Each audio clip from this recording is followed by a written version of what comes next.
Hello learners, welcome to this video on development communication, models, theories and approaches to sustainable development goals. In the previous unit, we learned about participatory approaches and sustainable development goals. In this unit, we are going to study about how development communication affects the knowledge, behavior and attitude levels of the people in general. First of all, let us look at the objectives of this unit. At the end of this unit, we will be able to elaborate upon the concept, nature and scope of development communication, see what really development communication is as a concept, as philosophy and as its definition, also the characteristics and types of development communication, the core areas of development, especially in the Indian perspective, and the role and significance of media for development communication. And finally, we will be able to reveal some key development campaigns.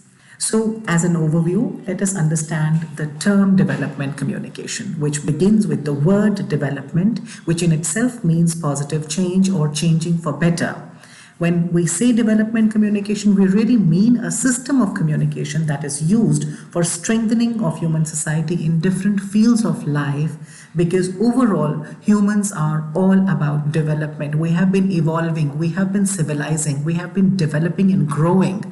So yes, the aim is to help the humankind and the universe as a whole in totality grow and develop. So far as the development communications definition is concerned, my personal favorite is this definition given by Nora Kubrel in 1975.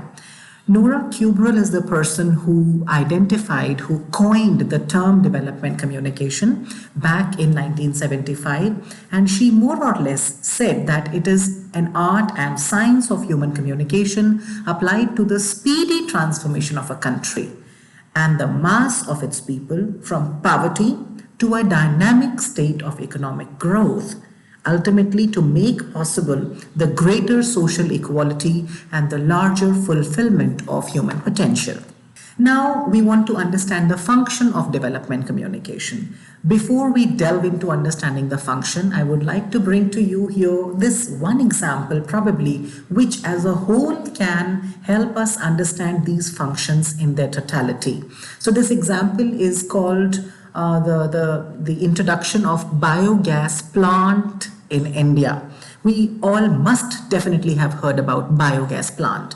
So what really it is, for those who may not be really aware of it or may not be knowing it. So as the name suggests, biogas is gas produced biologically using organic things, starting with dung. So it is dung, the excreta of the animals, the cattle raised by farmers on their fields. This dung usually goes into making those dung cakes, which are ultimately used as fuel, and it creates a lot of smoke, pollution, and also health hazards to the users.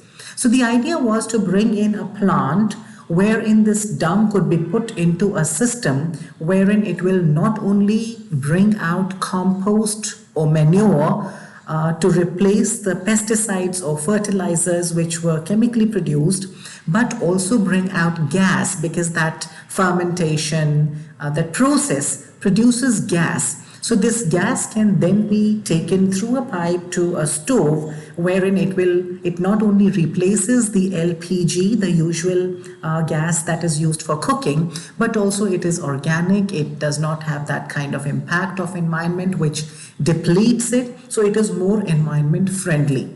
And then there have been cases noted in the states of Haryana and Punjab which are still there, wherein this gas, big farmers, or I should say zamindars, have used biogas plants to produce electricity, and they are actually supporting almost the entire village with that electricity, because the gas produced ultimately was so much that could run a turbine, or that could run that generator to produce electricity or bring out water, etc. So even further benefits have been found. But then this example in itself states this function of development communication as we begin and understand that spreading and not dumping of information. So when biogas plant was introduced to the farmer in the beginning, it was not acceptable. It was something that was bringing the farmer out of his or her comfort zone. They had to do something different, They had to set up a plant, then they had to take things to that plant, put that pipeline, bring it to the kitchen. So that routine was being disturbed, even if that was made easier, made convenient, the farmer was still not ready to change. So the information initially that was sort of dumped, it was realized later that it needs to be spread properly. The sustainable development needs to be created ultimately. The approach has to be people-oriented and holistic. The strength and culture promotion and heritage preservation needs to be done, which means we cannot take the farmer away from the regular routines of the farmer's life, and also how that self-realization and self-reliance, the participation in this program is going to benefit the farmer was supposed to be told. So all this was done with the help of various tools of communication, like television advertisements were created, pamphlets were printed for the people who could read. Field workers or extension workers were hired who would go to the field. They were trained in training people further, and mostly these field workers were people from amongst that strata of society. People were picked from there, trained, and then sent back by the agriculture universities. So such tools were utilized. And then there was folk media also utilized, like street theaters were performed, etc. So all these tools were used, and the function of development communication was achieved in this one example. There are so many more examples as you will go on researching and searching. Moving on, definitely we want to understand first of all the growth and progression of development communication in India, wherein we want to begin with radio. The first one was Radio Club of Bombay, which started in June 1923 in India. And then later on, when independence was achieved, there were 6 radio stations in India: Delhi, Bombay, Calcutta, Madras, Tiruchirappalli, and Lucknow. At that point in time, only 11% of the population was covered. Only 2.5% of the area was covered. In 1956, then it was converted into Akashvani. There were Vivid Bharati services which came into being in 1957. Today, almost 92% of the total area is covered. In fact, maybe beyond that. This is some data which I have procured, but definitely I'm saying it's approximately 92% of the total area that is covered. So how radio has benefited, what tool radio has become, we will definitely look at that. But before that, we will also see that the television also came into being in 1959. It was Doordarshan, which was launched in Delhi. The famous programs were Krishi Darshan, and there are other programs which were famous in that point in time that were looking at the development communication of India, because that was the only channel, only TV channel, and people suddenly got attracted to the television. They would stick to the television, sit there and watch. So it was realized that video was a more effective medium. So more and more programs were being broadcast. And then the satellite television came into being in 1975, wherein cable TV, etc. came into being, more channels came into being, more regional programs were being broadcast, and more people were being reached out to. Only Hindi was not the language that was used for a telecast and broadcast, but other regional languages were also used, which gave that touch, in development communication. That localized touch is very, very important. You really need to touch the hearts of people. You really need to go to the core of the hearts of the people with the help of their culture, their heritage, whatever they do and perform in their language. If possible, we want to talk to these people in the languages that they speak. Then came print media, wherein it was very, very active, pre-independence and post-independence. Pre-independence, the agenda were eradication of poverty, disease, illiteracy, superstition, and of course the freedom struggle. So Print media was used by these journalists and freedom fighters, Gokhale, Bal, Gandhiji, there was Raja Ram Mohan Roy, and so on and so forth. These all talked about the social evils and also talked about the independence, the benefit of independence, why we should be independent, etc. They made people aware through these campaigns. Even if people were illiterate, the people who were literate would take those printed material to the people, read it out to them, tell them what is written, etc. Folk songs were made, poems were made which would touch people's hearts, patriotic songs were there, and that is how the tools of development communication were used through print media to touch people's heart. Post-independence, of course, the focus was on developing, because for so many past slaved years, we had lost everything. We did not have anything in hand now. We had to start from scratch. India was known as the golden bird at one time, and then we were left with nothing. We had nothing at all.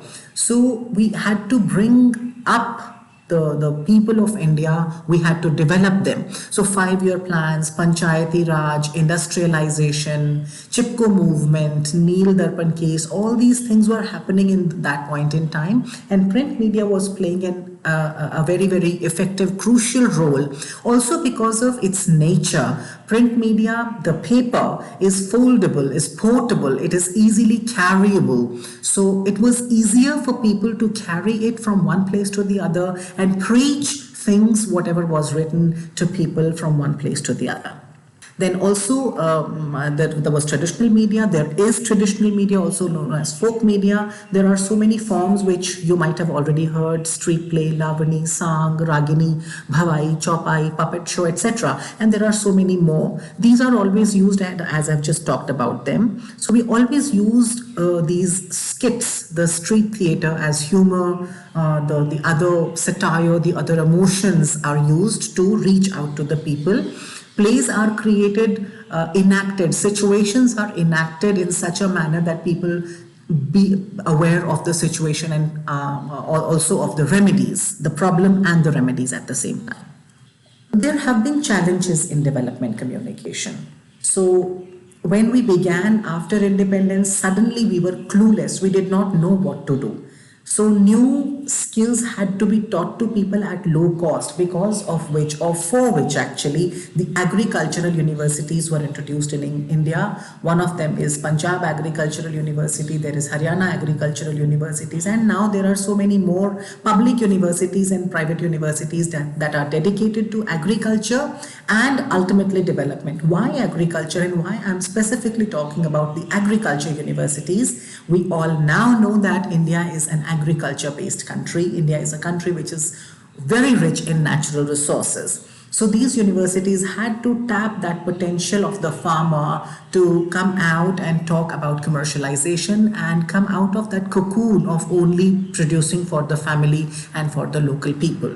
So these were the challenges that were fought at the cost of course, at very low cost, at the cost of nation's economy in that point in time. We had to compromise with some aspects of economy so that we can gain in the long run. One solution that was provided, one tool that was provided as a solution in that point in time is comics.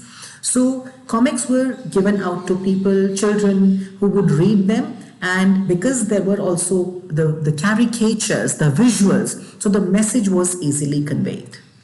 More solutions were the agencies, development agencies like Department of Agriculture were established, voluntary organizations came into being, concerned citizens were there, and non-governmental organizations, or NGOs as we know them. We come to the approaches to development communication, and here are various different approaches which we will look at one by one. Let us look at the first one, which is diffusion or extension approach, wherein we only want to diffuse whatever innovation has come into being. One latest example that we can take is the vaccine for COVID. The technology came into being, the innovation came into being, and now it had to be stressed to the people reached out to the people, and we wanted more and more people to take the vaccine. Initially, it was seen that people were not taking the vaccine, but then development communication tools were used, like spreading out information through television, newspaper, doctors, community radios, All India Radio, so on and so forth. So people were reached out, people were told the benefits, people were told how, if they will not go for the vaccine, what will happen, if they will go for the vaccine, what will happen, etc. So that innovation was diffused or extended to people with the help of various tools, and also field workers or extension workers. Then we have the mass media approach, wherein mass media is used, as I told you. So television, radio, print media, and social media, or I should say new media, is used. Development support communication approaches there, wherein support takes place with the help of something that goes beyond mass media, as I talked about, the extension workers. So the people are hired who then take those mass media messages further to the people who were not either able to access the mass media messages, or they were not so interested in listening or taking it from the mass media. The institutional approach, I mentioned the universities, for example, the agricultural universities, and now most of the educational institutions, non-governmental organizations, even organizations, the corporate sector is talking about the corporate social responsibility towards the sustainable development goals. Because we want to sustain the world, we want to utilize the current resources in a manner that we are able to sustain them for long term. So all the development measures are being taken care of through these development communication tools that I have named, ultimately to achieve the sustainable development goals. We have the integrated approach, wherein the integration of all these tools and technologies together takes place. The rural and urban are brought together, the backward and forward are brought together, and that is how the development communication we try to achieve through participation. Localized approach is the participatory approach, wherein people they perform, they enter, like e-Chopal, e-governance. All these are the latest examples wherein the farmer or the people on the local grounds are involved in the development measures, and tools that are used to spread to them, to the people, are more interpersonal tools rather than the mass media tools. So all sorts of communication tools are utilized. And we have the planned strategy for development communication, wherein in a proper planned manner, we have radio, TV, press, etc. working for development communication. So this is how we learned that with the help of development communication tools, methods, and approaches, we will be able to achieve the sustainable development goals ultimately, and we will be able to see how development communication helps. Ultimately, the communication through mass media, through these methods and tools, helps in achieving this faster and further. In the next video, I will explain to you how to utilize these tools and how these tools actually have been helping people, and how they can help us, how we can utilize these tools. Till then, see you. Bye-bye.